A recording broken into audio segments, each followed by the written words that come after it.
Apocalipse, quando o fim é só o começo. Autor: César Andrade Marques de Azevedo.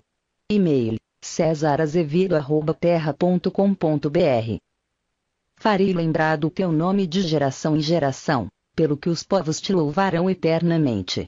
Salmo 45, 17. Esta é uma produção do site www.cesarazevedo.com.br. Conhecendo a palavra para ser transformado pelo poder de Deus. Meu pedido a você com base na palavra de Deus: rogo-vos, irmãos, que luteis juntamente comigo nas vossas orações por mim a Deus, e que este meu ministério seja aceitável aos santos, e possa entre vos recobrar as forças. E o Deus de paz seja com todos vós. Amém. Romanos 15, 30, 33. Permita-me situar você no Apocalipse. Apocalipse 1, 4 a 7. A redenção. A origem do pecado e a eficácia da cruz de Cristo. Vamos analisar como Deus concedeu o livre-arbítrio ao homem.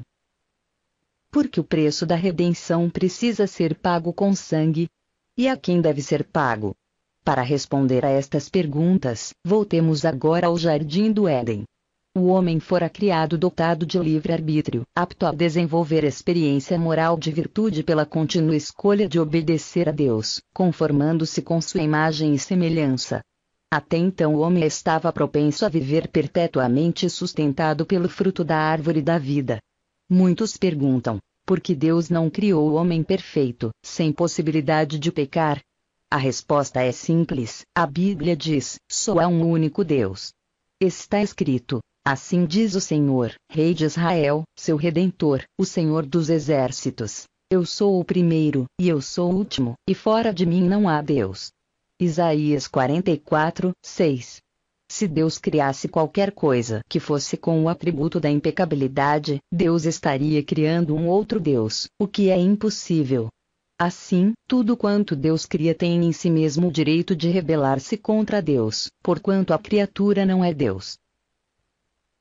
É por não ter sido criado como um Deus que o homem teve diante de si a oportunidade de escolher a quem ele haveria de servir.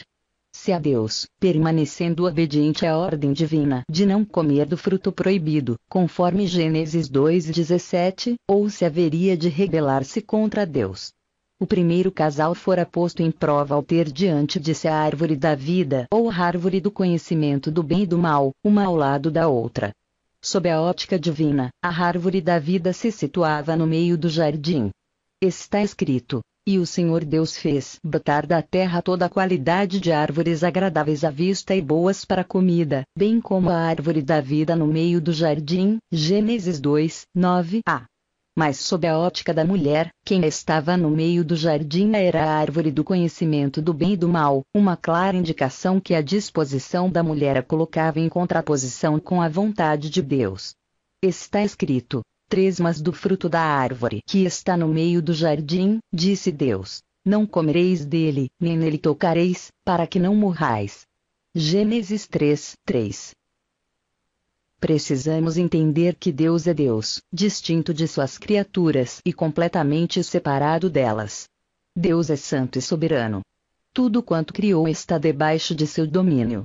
As pragas sobre o Egito é uma clara demonstração do exercício desta soberania. Está escrito: porque diz a Escritura a Faraó: para isto mesmo te levantei, para te mostrar o meu poder e para que o meu nome seja anunciado em toda a terra. Logo, pois, compadece-se de quem quer e endurece a quem quer. Dir-me-ás, então, por que se queixa ele ainda? Porquanto, quem resiste à sua vontade? Romanos 9, 17 a 19. Do mesmo modo, no jardim do Éden, ao determinar a sentença de morte para quem comesse do fruto proibido, Deus expressou sua bendita vontade, legislando sobre a conduta humana, estendendo a amplitude da lei outrora extensiva ao reino vegetal e ao reino animal.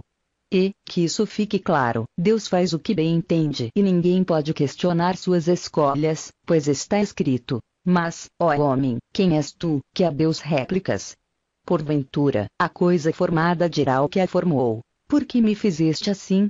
Ou não tem o oleiro poder sobre o barro, para da mesma massa fazer um vaso para a honra e outro para a desonra? E que direis se Deus, querendo mostrar a sua ira e dar a conhecer o seu poder, suportou com muita paciência os vasos da ira, preparados para a perdição, para que também desse a conhecer as riquezas da sua glória nos vasos de misericórdia, que para a glória já dantes preparou, os quais somos nós, a quem também chamou, não só dentre os judeus, mas também dentre os gentios. Romanos 9, 20-23. Portanto Deus, Criador, não cria deuses, mas criaturas que estão debaixo de sua soberania e que precisam obedecer às suas ordens.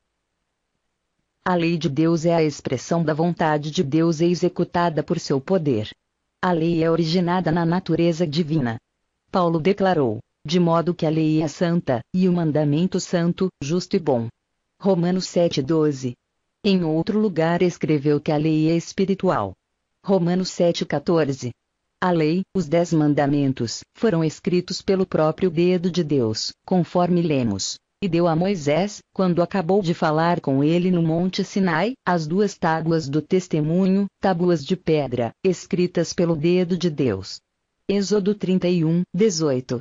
Observe que a lei foi escrita em tábuas de pedra. E por que em pedras? Esta é uma referência ao coração humano, porquanto ao profeta Deus prometera tornar nosso coração de pedra em coração de carne.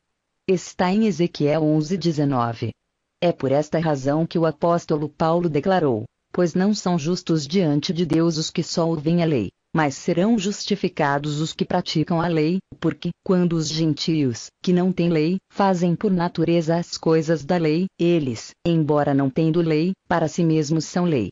Pois mostram a obra da lei escrita em seus corações, testificando juntamente a sua consciência e os seus pensamentos, quer acusando-os, quer defendendo-os, no dia em que Deus há de julgar os segredos dos homens, por Cristo Jesus, segundo o meu Evangelho. Romanos 2:13-16. Assim, uma vez aplicada ao ser humano, a lei tem por finalidade intensificar o conhecimento que o homem tem do pecado, para revelar a santidade de Deus, e para levar o pecador a Cristo. Ao estabelecer a consequência da escolha entre a árvore da vida e do conhecimento, Deus declarava ao homem ser Deus o Senhor, cabendo ao homem servi-lo. Jesus, o Filho do Homem, ao ser tentado por Satanás, declarou: vai-te, Satanás. Porque está escrito: ao Senhor teu Deus adorarás, e só a Ele servirás. Mateus 4:10. Acerca de sua missão Jesus disse: o Filho do Homem não veio para ser servido, mas para servir e para dar a sua vida em resgate de muitos. Mateus 20:28. Portanto temos o livre-arbítrio. Originalmente o homem fora dotado de colocar sua vontade a serviço do Criador. Vamos analisar as implicações da queda do homem em razão de sua escolha de optar por rebelar-se contra Deus. Encomendo do fruto do conhecimento do bem e do mal, o homem trouxe para si o juízo divino, ou seja, a morte. Isto porque, sendo Deus santo e justo, não poderia mais revogar sua ordem, antes tão somente executar sua sentença, pois ele dissera: mas da árvore da ciência do bem e do mal, dela não comerás. Porque, no dia em que dela comeres, certamente morrerás. Gênesis 2:17. Em princípio a queda criou um impasse quase intransponível para Deus, porquanto impossibilitado de abrir mão de sua justiça, Deus não teria outra escolha senão manter o homem debaixo da condenação que ele trouxera para si mesmo. Neste contexto entendemos as palavras do Senhor. Está escrito: quem crê nele não é julgado. Mas quem não crê, já está julgado, porquanto não crê no nome do unigênito Filho de Deus. João 13:18. A própria morte é uma clara evidência que a sentença já está em curso, porquanto está escrito: porque o salário do pecado é a morte. Romanos 6:23. O apóstolo Paulo usa da evidência da morte para afirmar a pecaminosidade de todos os homens. Está escrito: portanto, assim como por um só homem entrou o pecado no mundo, e pelo pecado a morte, assim também a morte passou a todos os homens, porquanto todos pecaram. Romanos 5:12. Por todas estas evidências textuais, compreendemos que Deus impôs a sentença de morte. Desde então o homem só poderia ser liberto do juízo se alguém morresse em seu lugar, pois este é o único preço de resgate que aplacaria a ira divina, porquanto sem derramamento de sangue não há remissão. HB 9:22. Acerca da morte, a serpente mentiu para a mulher. A serpente negará explicitamente o juízo divino ao induzir a mulher no erro. Está escrito: disse a serpente à mulher: certamente não morrereis. Gênesis 3:4. Não só a serpente contestou a morte, como também declarou que a mulher poderia ser Deus. Está escrito: porque Deus sabe que no dia em que comerdes desse fruto, vossos olhos se abrirão, e sereis como Deus, conhecendo o bem e o mal. Gênesis 3:5. A intenção de Satanás era de imprimir na percepção popular que o pecado não existe, que todo homem é filho de Deus e, pior ainda, que o homem pode ser o próprio Deus. Na verdade, se observarmos atentamente a proposta da serpente, a proposição não era que o homem seria como Deus, o Criador, mas como deuses, isto é, semelhante à serpente, cuja única intenção é o de matar, roubar e destruir, conforme o Senhor Jesus declarou em João 10:10. Há muitas maneiras de negar a morte, uma delas é a de fazer crer que o homem pode se reencarnar. O rei Herodes tinha esta concepção da vida, porquanto tendo matado João Batista, ao conhecer acerca dos milagres de Jesus Cristo, disse em sua corte: este é João, o Batista. Ele ressuscitou dentre os mortos, e por isso estes poderes milagrosos operam nele. Está escrito em Mateus 14:2. A doutrina da reencarnação é uma forma de fazer crer que a morte física não é o fim, mas um ato de passagem para outra realidade. Todavia a Bíblia adverte solenemente: e, como aos homens está ordenado morrerem uma só vez, vindo depois o juízo. Está em Hebreus 9:27. A convicção que todos somos naturalmente filhos de Deus ecoa em todas as religiões e movimentos espiritualistas. Estes movimentos declaram que Deus é bom, que Deus é Pai, que somos humanos, que todos erramos, portanto Deus não condenará a todos. Mesmo os judeus replicaram quando arguidos pelo Senhor, dizendo: nós não somos nascidos de prostituição, temos um Pai, que é Deus. Está em João 8:41.